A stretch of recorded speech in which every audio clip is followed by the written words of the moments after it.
Hello guys, welcome back to the strength warrior. Hope you are doing well and making good investments. Donald Trump भाई साहब यहाँ पर चाहते क्या है दुनिया से, क्योंकि भैया सीधा सीधा एक एक स्टेटमेंट, एक एक शब्द उनके हर स्टेटमेंट का यही कहता है कि भैया हमारा देश बहुत बड़ा है और तुम छोटे छोटे देश हमारा क्या ही कर लोगे। आओ हमारे देश जो बहुत बड़ा है उसको और बड़ा करें, आओ हमारे साथ आकर के ट्रेड करो। और अगर नहीं करते हो तो कोई बात नहीं, आप चाहो तो लेटर वापस दे देना, लेकिन लेटर वापस देने के बाद क्या करेंगे वो आप बाद में देख लेना।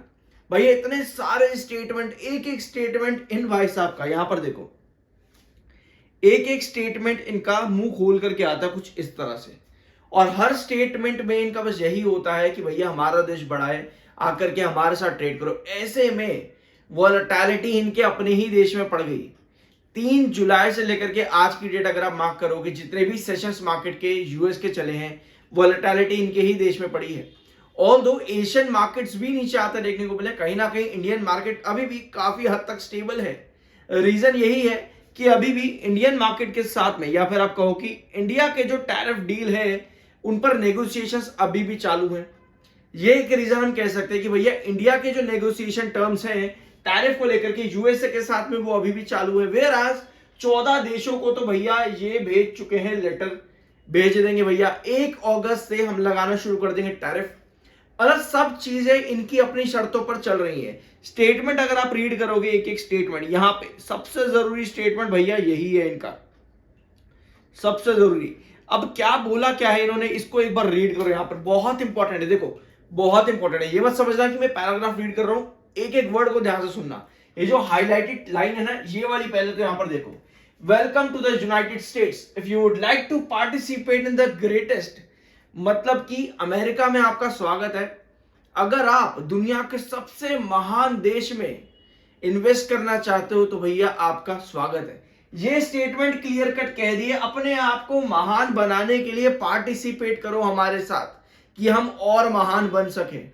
और उसके बाद में मोस्ट सक्सेसफुल कंट्री एवर, भैया जी अपने आप को ही चढ़ाए चले जा रहे हैं और फिर मांगते हैं कि भैया आपको नोबेल पीस प्राइज दो। और अगर आप इनके ट्रेड्स यहाँ पर टैरिफ्स नहीं मानोगे ना तो क्या होगा भैया, या तो आपके ऊपर आ जाएंगे इनका जो नया जेट है जो 1997 से चलता हुआ आ रहा है, अभी जिसने ईरान के ऊपर, ईरान के न्यूक्लियर जो भी उनका एरिया था वहां पे अटैक किया, तो आपके ऊपर वो गिरा दिया जाएगा, उस प्लेन को आपके ऊपर यूज कर दिया जाएगा। कहीं ना कहीं भैया ये चीजें है क्या, या तो भैया हमारी सुन लो, हमारे देश में आकर के काम कर लो, वरना तो भैया आपका कुछ ना कुछ तो करना ही पड़ेगा। ये काम इस समय चल रहा है। मतलब ये पूरा पैराग्राफ ना, एक एक वर्ड इनका खुद का, डोनाल्ड ट्रंप भाई साहब का खुद का इनका, we have more than 90, sorry we have much more than 90 but most of those are going to be sent to letter. भैया 90 देश से ज्यादा हमारे पास देश है, यहां पर 90 लेटर्स हमारे पास हैं और हम उन सबको एक एक करके लेटर भेज देंगे।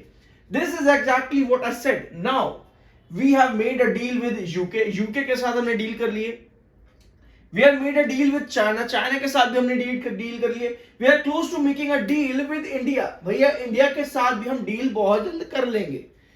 ऐसे में भैया चल क्या रहा है, एक एक पैराग्राफ अगर आप इनके स्टेटमेंट का यहां पर रीड करते चले जाओगे ना, आपको लगेगा यार ये किस टाइप का बंदा है। If you want to play ball this is what you have to pay, as far as I am concerned we are done. भैया अगर तुम्हें हमारे साथ खेलना है तो तुम्हें इतना तो देना ही पड़ेगा। और पता है क्या बात है, मेन बात सारी ये है, अगर आप इस पूरे आर्टिकल को रीड करोगे तो इनका एक एक स्टेटमेंट कोट किया गया, एक एक वर्ड कोट किया गया, और ये बता रहे हैं कि भैया अगर आप हमारे देश के साथ नहीं जुड़ते हो तो कॉन्सिक्वेंसेस फेस करने पड़ेंगे। और साथ में ये भी बोला है कि भैया हम जो आपसे ले रहे हैं ना ये बहुत कम है, हमें आपसे ज्यादा लेना चाहिए, लेकिन क्योंकि रिलेशनशिप भी बनाए रखने हैं ना तो इसलिए हम आपको फिर भी इतना नेगोशिएशन दे रहे हैं। समझो इस चीज को यार, ये दुनिया कहां जाएगी पता नहीं। और ब्रिक्स का तो आपको पता ही है, पता नहीं क्या ब्रिक्स भी चाहता है अलग। हर देखो वर्ल्ड वॉर 2 के बाद में ना, और या फिर कहो कि कोल्ड वॉर के बाद में, या फिर यूएसएसआर के आपके डिसइंटीग्रेशन के बाद में, इन सब के बाद ना दुनिया में कहीं ना कहीं गुट बनते चले गए, मतलब कि कोलिशंस बनते चले गए। कोई देश, 5 देश मिलकर के आपस में एक कोलिशन बना लिया कि भैया हम आपस में ट्रेड करेंगे, या फिर हम आपस में ऐसा रिलेशन रखेंगे कि हमारे ऊपर कोई भी हमला करेगा तो हम उसका जवाब देंगे, ठीक है। ऑल्दो कोई भी ऐसा करता नहीं है सिवाय यूरोप को छोड़ करके, क्योंकि अमेरिका वहां से पीछे आ जाता है, जो कि आपके यूक्रेन रशिया में चल ही रहा है। नाटो के अलावा कोई भी ऐसे नहीं कर रहा है, ठीक है। बाकी देशों ने भी ये कोशिश करी, जैसे कि ब्रिक्स आता है, आसियान आता है, इन सब देशों ने भी कोशिश करी मिलने की, बट भैया अमेरिका कह रहे हैं कि अगर तुम मिल जाओगे तो हम तुमसे ट्रेड करना बंद कर देंगे, और ब्रिक्स को कह दिया भैया 10% हम तुम्हारे ऊपर लगा देंगे। तो ये स्टेटमेंट्स भैया बहुत ही अजीब हैं। इसके अलावा इनके ही अपने जर्नलिस्ट जो हैं, इनके ही देश के अपने जर्नलिस्ट जो हैं, जिनको पुलिट्जर अवार्ड भी मिला हुआ है, डेविड के जॉनसन, इनका स्टेटमेंट है कि डोनाल्ड ट्रंप भाई साहब जो टैरिफ लगा रहे हैं ना, ये इनका राइट है ही नहीं, ये यूएस की कांग्रेस का राइट है लगाना, और ये लीगल काम नहीं कर रहे, ये इलीगल काम कर रहे हैं, और इसका नुकसान देश को खुद भुगतना पड़ेगा, अमेरिका को। ये इनका स्टेटमेंट है। ये ऑलरेडी पुलित्जर विनिंग जर्नलिस्ट हैं डेविड के जॉनसन, इनका खुद का स्टेटमेंट है, जो कि यूएसए से ही है। कांग्रेस का ये काम होना चाहिए, टैरिफ लगाना, ये डोनाल्ड ट्रंप का काम नहीं है। If this continues, he wants countries like European Union, Japan, South Korea, Canada, New Zealand, ये देश अपना अलग ट्रेड ब्लॉक ही बना लेंगे, और ये जरूरी है भैया। आप कहां से लेकर के आ रहे हो? किसी पे 40% लगा देंगे, किसी पे 25% लगा देंगे, किसी पे कुछ लगा देंगे। अपनी ही मर्जी से आप ट्रेड डिसाइड कर रहे हो कि भैया 1 तारीख से हम ट्रेड, ये जो भी डेडलाइन हम दे रहे हैं, पूरी दुनिया को दे रहे हैं डेडलाइन, बेसिकली आपके ऊपर लगा देंगे। माना कि आपके देश में यूनाइटेड नेशंस ऑर्गेनाइजेशन है, माना आपकी स्टेट, आपके ही देश में वर्ल्ड ट्रेड ऑर्गेनाइजेशन, सब कुछ आपके ही देश में, समझ ये थोड़ी कि बाकी देश कुछ कंट्रीब्यूट नहीं कर रहे हैं उन सब में।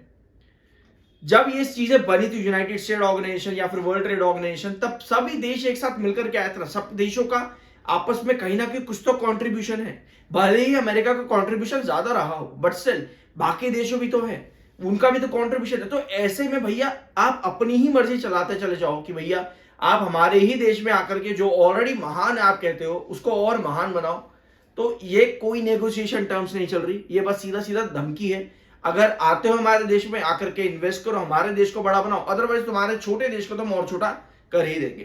तो आपको क्या लगता है? कमेंट बॉक्स में अपना ओपिनियन जरूर शेयर करना। क्या यहाँ पर ये चीजें सही चल रही है? यहाँ पर दुनिया एक दूसरे ब्लॉक की तरफ जा रही है? अपना ओपिनियन कमेंट बॉक्स में जरूर शेयर कर देना।